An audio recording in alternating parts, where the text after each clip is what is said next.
Hello po guys! Welcome po sa aking channel. Ayan po, Jeneline Bio po guys, aka Madam Principal.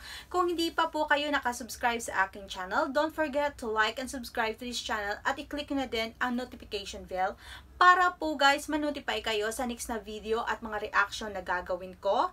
And kung nagustuhan nyo po itong video na ito, tune in lang po kayo hanggang matapos po ito.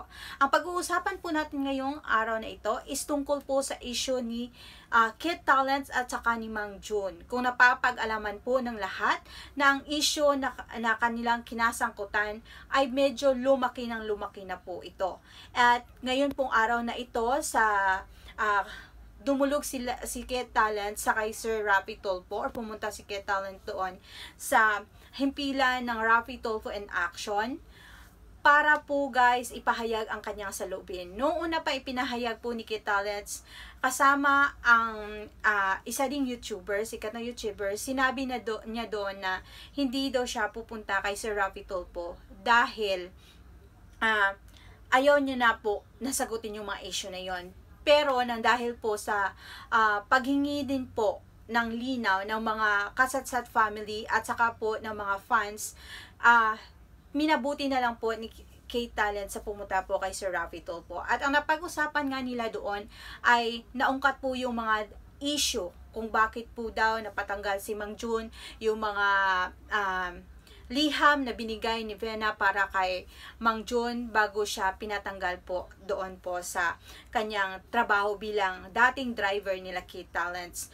At ang napaka-surprising pa doon guys is nung lumabas po yung conversation ng isang kasatsat fans na pinasa kay Kit ang combo nila ni Mang Jun, na nagsasabi doon na sangkot doon si Vena at saka nga po yung minor de edad na anak ni Kit Talents. Yun nga ang dahilan guys na medyo uminit yung ulo ni Sir Raffy, kasi nga daw bakit dinadamay daw yung inosenteng bata o yung musmus na bata. Pero ayon po kay Mang Jun, ang sabi niya hindi daw po sa kanya yung mga text na yun or yung conversation na nilang dalawa nang send kay Kit Talents, hindi daw sa kanya yun. Kasi sa ngayon daw, marami daw talagang gumagamit ng kanyang mga account or tinatawag nila na mga pusher. So, ayan po guys. So, minabuti na inisuggest po ni Sir Raffy Tulfo, mag-undergo po sila ng life detector test.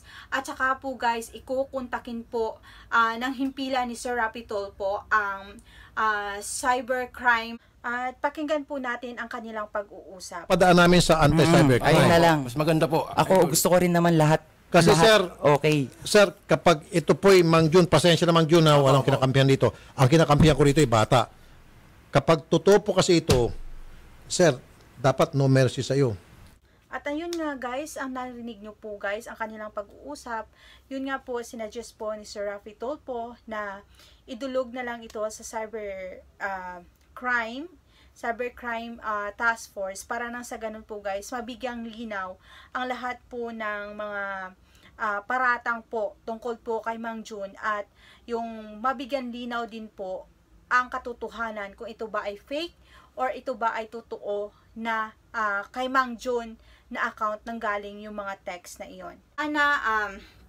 Yung isyong ito ay malinawagan na at matapos na, at sana yung magkabilang kampo, sana mapag-usapan nila ng mabuti at sa kaalaman ng lahat. Ayan po guys, para po sa kaalaman ng lahat, kasi hindi naman lingid po sa atin na sila po ay isa ng public figure, kasi nga po sinusundan din natin, sinusubaybayan din natin ang kanilang mga vlogs dito sa loob ng YouTube po guys. So ayan, for more update pa po guys sa kanila, sa pag-uusap nila ni Mang Jun at saka ni Kit Talents po guys, tune in lang po kayo dito.